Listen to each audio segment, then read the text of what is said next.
दोस्तों, क्या कभी आपके मन में ये सवाल आया है कि दुनिया में बुरे लोगों के साथ हमेशा अच्छा और अच्छे लोगों के साथ हमेशा बुरा क्यों होता है?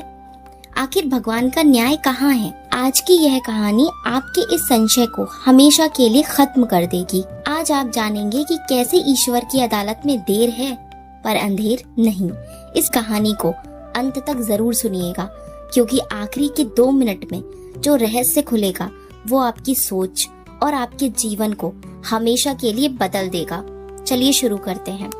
ये कहानी है एक ही गांव में रहने वाले 2 दोस्तों की, माधव और राघव।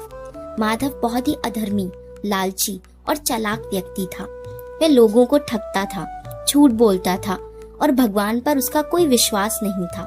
दूसरी तरफ था राघव, एक अत्यंत गरीब लेकिन परम संस्कारी और भगवान कृष्ण का अनन्य भक्त। राघव दिन भर मेहनत करता और रोज जो कुछ भी कमाता उसमें से आधा भूखों को खिला देता था। एक दिन माधव ने राघव का मजाक उड़ाते हुए कहा, राघव, तू दिन भर भगवान भगवान करता है पर मिला क्या? तेरी झोपड़ी आज भी वैसी ही है। देख मुझे, मैं कोई पूजा नहीं करता, फिर भी मेरे पास धन दौलत की कोई कमी नहीं है। राघव ने मुस्कुराकर कहा, माधव, मेरा ठाकुर सब देख रहा है, मुझे उसके न्याय पर पूरा भरोसा है। एक शाम दोनों दोस्त किसी काम से पास के नगर जा रहे थे। अचानक बहुत तेज बारिश शुरू हो गई, रास्ता दिखना बंद हो गया। तभी उन्हें जंगल के बीचों बीच एक पुराना चमचमाता हुआ मंदिर दिखाई दिया। दोनों अपनी जान बचाने के लिए उस मंदिर की ओर दौड़े। जैसे ही वे मंदिर के अंदर पहुंचे, माधव की नजर गर्भगृह के कोने में रखे एक पुराने दान पात्र पर पड़ी। उस दान पात्र का ताला टूटा हुआ था। लालची माधव तुरंत वहां गया और उसने देखा कि दान पात्र सोने के सिक्कों से भरा था। माधव की खुशी का ठिकाना नहीं रहा। उसने राघव से छुपाकर सोने के सिक्कों की एक पोटली अपने पास रख ली। उसी समय राघव भगवान की मूर्ति के सामने हाथ जोड़कर प्रार्थना कर रहा था। प्रार्थना खत्म करके जैसे ही राघव पीछे मुड़ा, उसका पैर फर्श पर निकली एक जंग लगी हुई बड़ी कील पर पड़ गया। कील पैर के आर पार हो गई। राघव दर्द से चीख पड़ा और जमीन पर गिर गया। उसके पैर से खून का फव्वारा छूट पड़ा। माधव जोर से हंसा और बोला, देखा राघव, ये है तेरे भगवान का न्याय। मुझे बिना कुछ किए सोने के सिक्कों की पोटली मिली और तुझे भक्ति के बदले पैर में लोहे की कील। अब भी वक्त है, छोड़ दे इस भक्ति को। राघव दर्द से करहा रहा था, लेकिन उसकी आंखों में आंसू भगवान के प्रति गुस्से के नहीं बल्कि इस बात के थे कि आखिर उससे क्या गलती हुई है। उसने लड़खड़ाते हुए भगवान की मूर्ति को देखा और कहा, हे नारायण, मेरे पैर में दर्द है लेकिन मेरा विश्वास अडिग है। अगर यही आपकी इच्छा है तो मुझे स्वीकार है।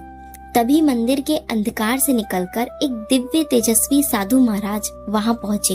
उनके चेहरे पर गजब का तेज था।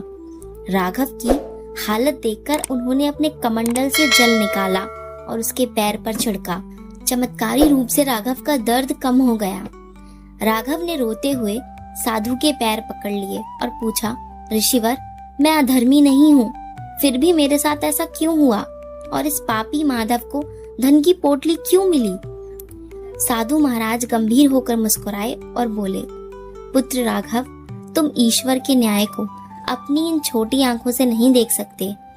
सुनो, पूर्व जन्म के कर्मों के अनुसार आज का दिन माधव के जीवन का सबसे बड़ा दिन था। आज के दिन इसके भाग्य में एक बहुत बड़ा राज्य और राजा बनने का योग था, लेकिन इसके इस जन्म के पापों, छल और अधर्म के कारण इसका राजयोग घटकर सिर्फ सोने के सिक्कों की एक छोटी सी पोटली में बदल गया। राघव हैरान रह गया।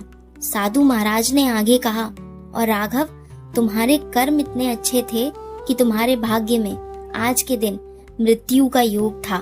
आज तुम्हारी जान जाने वाली थी, लेकिन तुम्हारी निस्वार्थ भक्ति, सेवा और सत्कर्मों के कारण भगवान ने तुम्हारी अकाल मृत्यु को टाल दिया और वह बड़ी मौत सिर्फ एक छोटी सी कील की चोट में बदल गई। अब बताओ, भगवान का न्याय गलत है या सही? यह सुनते ही माधव के पैरों तले जमीन खिसक गई। उसे समझ आ गया कि वह जिसे अपनी चालाकी समझ रहा था असल में वह उसके पुण्यों का विनाश था। राघव की आंखों से आंसू बहने लगे। उसने समझ लिया कि भगवान अपने भक्तों पर आने वाली बड़ी से बड़ी विपत्ति को भी एक छोटे से कांटे में बदल देते हैं।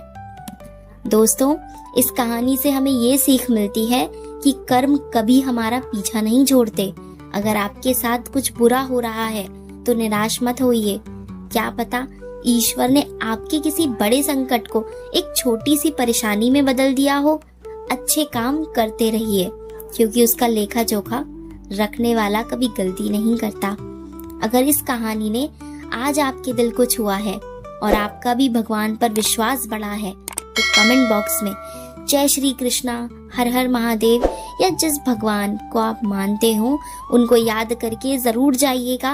इस वीडियो को अपने परिवार और दोस्तों के साथ शेयर करें ताकि उनका भी संशय दूर हो। और ऐसे ही दिव्य और ज्ञानवर्धक पौराणिक कहानियों के लिए हमारे चैनल कहानी पाठ को अभी सब्सक्राइब करके बेल आइकन दबाना ना भूलें। मिलते हैं अगली वीडियो में, तब तक के लिए राधे राधे।